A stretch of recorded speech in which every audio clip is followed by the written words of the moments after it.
논의를 하고, 그 다음에 이제 어쨌든 오늘 이 주제가 이제 지역 소멸과 인구 절벽을 막자는 건데, 동읍면 자치단체 도입, 그 풀뿌리 자치가 이거하고 어떤 구체적인 연관이 있는지에 대해서 각자 한 2분 정도 말씀을 해 주시면 좋겠습니다.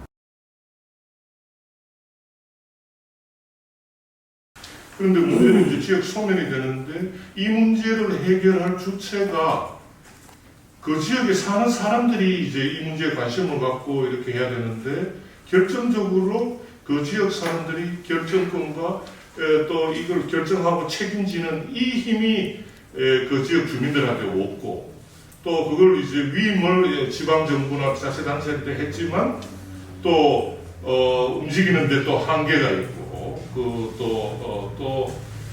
또 주민에 의해서 선출은 됩니다만은 또 주민들로부터 이 통제가 또 되지 않는 이 시스템 하에서는 지역 소멸을 저는 막을 수 없고, 또 그래서 이제 동읍면 자치단체나 이런 제도가 도입되어야 이제 지역 소멸을 해결할 수 있는 에너지가 지역 사회에서 이제 만들어질 수 있다, 이런 측면에서 저는 이 접근을 해봤습니다만, 저는 이제 지역 소멸이나 인구 절벽이라는 요 관점이 누구의 문제냐 이런 관점에서 출발해야 되지 않나 싶습니다. 그러니까 중앙 집권을 하고 있는 이 정치 세력들이 그럼 계속 그 나를 찍어줄 인구가 더 많아야 되고, 나를 이 지역에서 중앙 정치인한테 기대해야 될 이 지역 정치인들이 많아져야 되는데, 그게 없어질까봐 두려워하는 이 지역 소멸, 인구 절벽 이렇게 접근하기 때문에 이 중앙부처들이 아무리 돈을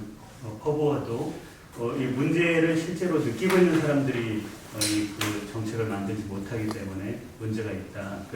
그다음에 이제 그 이해찬 총재가 강속 연방제를 얘기한 적이 있는데, 이제 새로운 방식의 새로운 이제 21세기 4차 산업혁명 시대의 그 버전의 강속 연방제를 강력히 들고 나와야 된다고 생각해요. 그러지 않고는 이 문제 절대로 어떤 수도권 1급 중앙집권 체제를 벗어날 수 없다고 봅니다. 예. 네, 다님. 근데 출생률 꼴찌 1등에서 10등까지 있어서 8개가 서울입니다. 근데 농촌은 0.9, 1.0 차이 되는 거고, 서울은 0.6 이렇게밖에 안 됩니다. 그런데 왜 서울은 떡떡거리고 농촌은 소멸되느냐? 이 얘기가 무슨 얘기냐? 결국은 빨대 구조 때문에, 빨대 구조 때문에 농촌과 지역이 소멸되는 거예요. 그게 정치라고 생각하는데, 진짜 정치는 시민이 자기 문제를, 자기 마을의 문제를 스스로 해결할 수 있는 이런 데서부터 출발해야 됩니다. 그래야 대한민국이 정말 세계 자랑할 수 있는 민주국가가 번영하는 나라가 된다.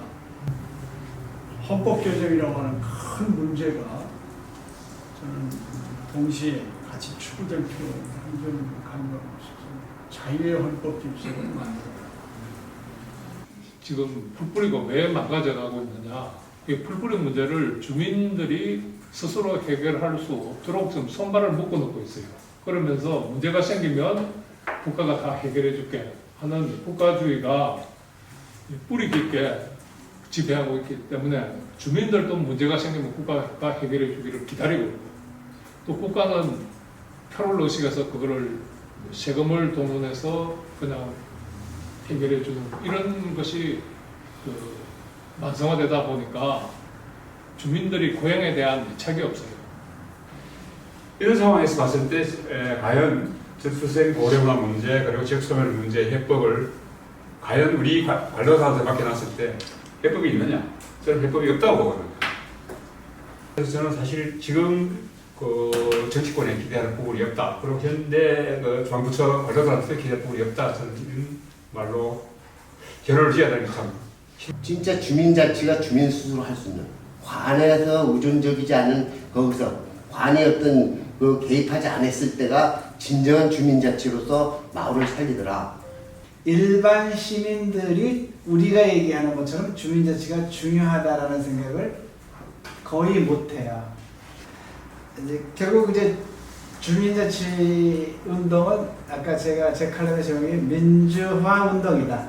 제2의 민주화 운동이다. 이렇게 저는 늘 주장하는데 그 민주화 운동이라는 것은 세계적으로나 한국에나 투쟁을 통해서 가능한 거지 그냥 현행 대통령이나 정부에 요구한다고 되는 일은 아닌 것 같아요. 그래서 뭐 흔히 하는